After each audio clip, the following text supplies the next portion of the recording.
Nous sommes présentes à l'événement CIFA, un centre d'innovation pour les femmes afro-entrepreneurs. Un événement de réseautage qui nous a appris tellement de choses. Nous allons avoir quelques intervenants pour faire les résumés de cet événement. Je m'appelle Cindy Mati, je suis la fondatrice de Cineha Spices, une entreprise de production et distribution du poivre blanc de Penja au Canada. Nous faisons aussi du chocolat chaud et du café épicé au poivre. Et qu'est-ce que cet événement t'a apporté? Personnellement, de pouvoir réseauter avec d'autres femmes entrepreneurs, de voir la place de la femme entrepreneur au Canada, parce qu'on est souvent mise de côté. Et là, il faudrait comme voir tous les défis auxquels on fait face pour essayer de trouver des solutions. C'était vraiment lumière sur la femme noire, quoi. Donc j'ai beaucoup aimé. Cet événement, c'est un événement très très important parce que les femmes immigrantes, elles ont besoin de se faire connaître. Les femmes immigrantes entrepreneurs, elles ont des projets d'entreprise, mais ils ne se connaissent pas. Ils ne se connaissent pas, ils ont besoin d'un espace comme celui-ci. Mais les femmes, elles sont en manque d'informations en fait. Elles ont besoin d'une journée comme celle-ci et des autres journées qui vont s'organiser dans le futur. Ils ont vraiment besoin d'un espace pour s'exprimer. Je suis Priscilla, la fondatrice de Intime Douceur. Et donc j'ai assisté à cette première journée du symposium. On a découvert certains acteurs de l'écosystème que l'on ne connaissait pas nécessairement. Et puis, on a eu connaissance en fait de toutes les offres offertes à la communauté afrodescendante par les banques. Donc, c'était vraiment intéressant. Nous avons vu l'Observatoire des communautés noires qui est d'ailleurs en train de faire une recherche en partenariat avec Chafrique sur le défi et les opportunités des femmes afro-entrepreneurs dans l'environnement canadien. Et ils ont exposé les écrits sur l'entrepreneuriat de femmes issues de l'immigration africaine et ils ont laissé la place aux organismes de soutien qui ont à leur tour, s'ils sont allés dans la profondeur de problématiques de ces femmes, également les institutions financières. Ce n'est que le début de la clinique d'évaluation. Je m'appelle Jean-Nono Coco, moi je suis présidente de Chafemi. Chafemi, c'est la chambre d'affaires des femmes entrepreneurs et industries. Et qu'est-ce que cet événement vous a apporté? Vous voyez, nous avons travaillé beaucoup pour les femmes afro-entrepreneurs depuis plusieurs années. Mais quand on arrive à ce genre d'événements comme ça, c'est-à-dire que notre lutte n'a pas été vaine. Madame Kandoula vous a parlé que ça faisait vingtaine d'années. Mon organisation, ça faisait trentaine d'années que nous nous sommes battus depuis des années. Donc, c'est vraiment des événements comme ça qu'il faut pour sensibiliser la communauté, notre communauté, et les femmes, pour surtout la nouvelle génération.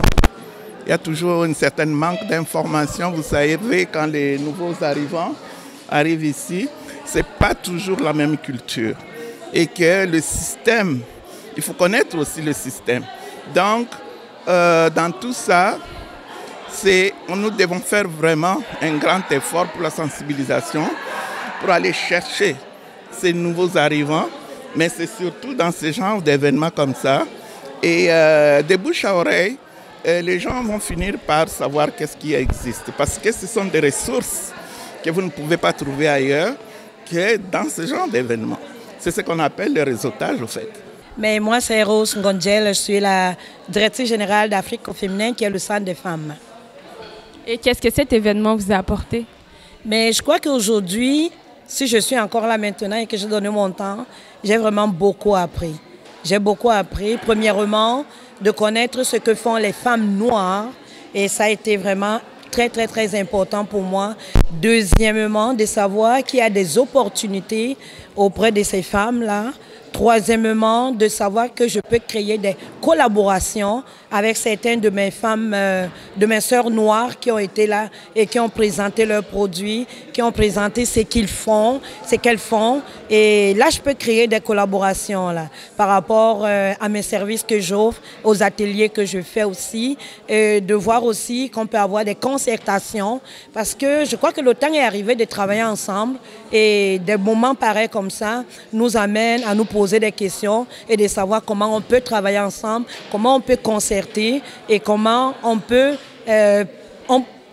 vraiment gagner le futur en tant que femme noire, entrepreneur, sociale ou d'économie sociale.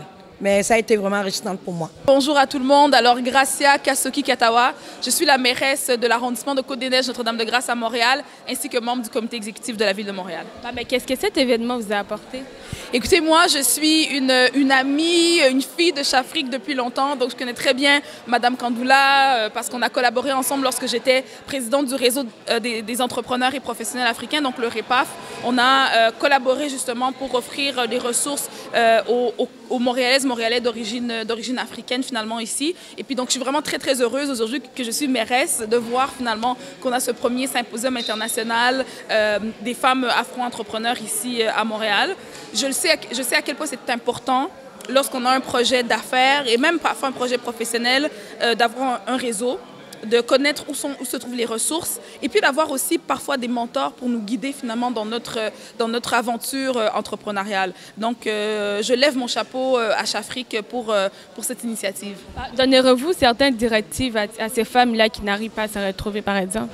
Moi je dis il faut prendre action. Lorsque vous avez une idée, commencez, faites un pas et un autre, et puis un autre, et puis un autre, et puis éventuellement, vous allez voir que cette idée, finalement, a fini par se concrétiser. Ici, au Canada, à Montréal, on a vraiment l'opportunité d'avoir des ressources pour nous aider. Le défi, c'est de trouver ces ressources et de trouver ces réseaux. Donc, mais ce qui nous aide, c'est d'avoir débuté. Donc, vous avez une idée, faites un premier pas, débutez vos démarches et ça va ouvrir des portes et des opportunités pour que vous puissiez réussir. Donc, vraiment, à partir du moment où on a une idée, il faut commencer.